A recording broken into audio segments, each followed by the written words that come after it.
আরে কোথায় বাস করছি আমরা? তোমরা নিশ্চয়ই 29 তারিখে ভোট দিয়েছো। হ্যাঁ, আমিও দিয়েছি। কিন্তু তুমি কি জানো ফলতার অর্ধেক মানুষ ভোটই দিতে পারেনি। ও সরি, তাদেরকে ভোট দিতে দেওয়া হয়নি। We want recall।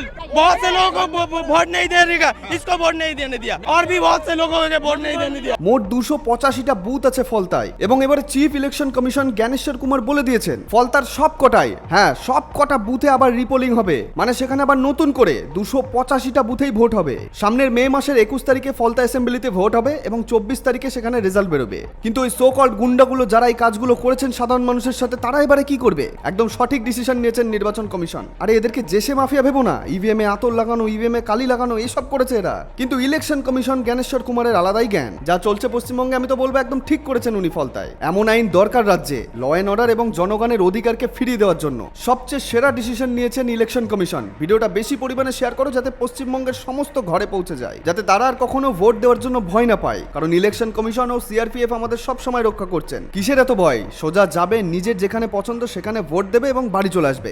Joy Hind, Vande Mataram.